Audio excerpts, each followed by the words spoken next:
Last year I was doing some healing work, and what occurred to me is that my experiences out here in life are a reflection of my energy inside. And what I took from that is that what we cultivate on the inside through our practices is what we experience on the outside.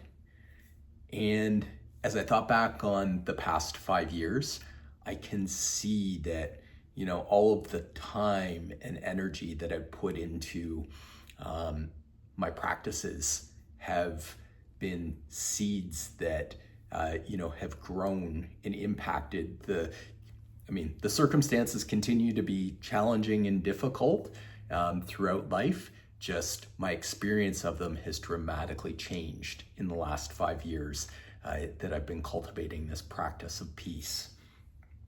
I was reminded of an interview between Oprah and Pema from a number of years ago.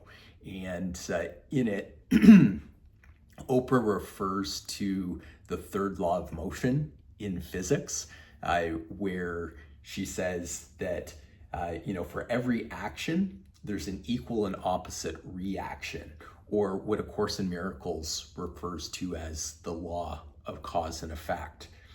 And Pema Chodron talks about how every year she spends 100 days in solitude.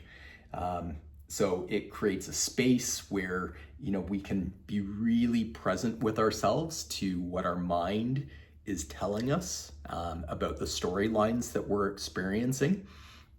And we have the space to become less reactive.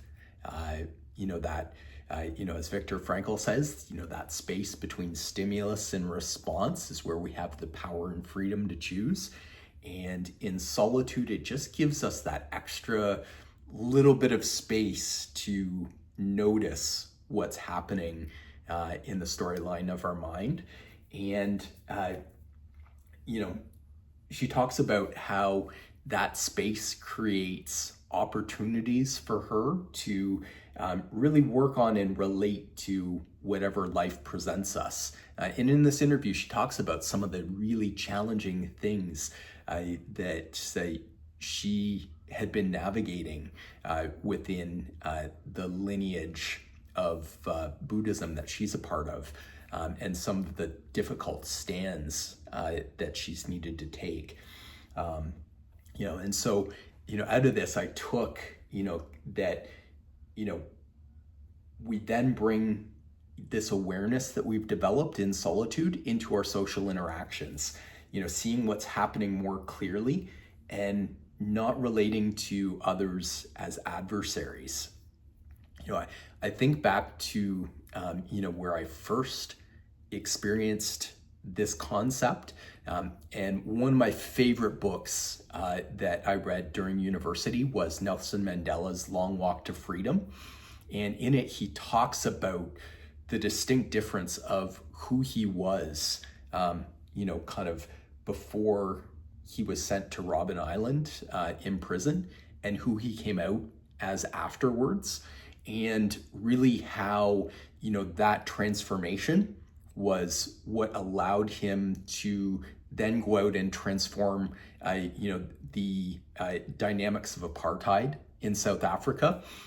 And I was forever moved by that because, is a lot of solitude in his time in prison that allowed him to get clear on, kind of how he was meant to influence initially, kind of the guards and his relationship with them, but eventually, the entire political system in South Africa.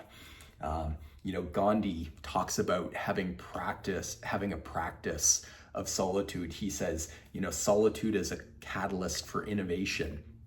And as he stood up to the British Empire, it was really his daily practices and practices of having silence and isolation that allowed him to get clear on how to respond to the oppression that the Indian people were facing.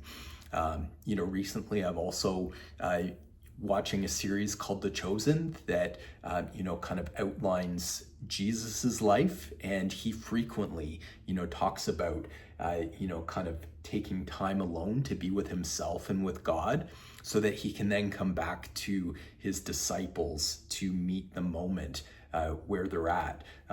Having watched the series on the Bible, Moses does something similar as he's leading the people of Israel out of Egypt. And so it just has been an opportunity to reflect on, what these seasons of solitude, have brought to me, and, kind of the patterns that I've seen, in people who have dealt with, extremely challenging circumstances, and how the response to them are rooted in these, kind of pockets of peace that they find in solitude.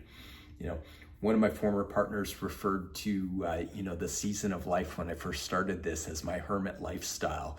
And I really can look back on those days fondly as, seeing how they were planting some of the seeds that have grown into, the inner and outer peace that I now experience.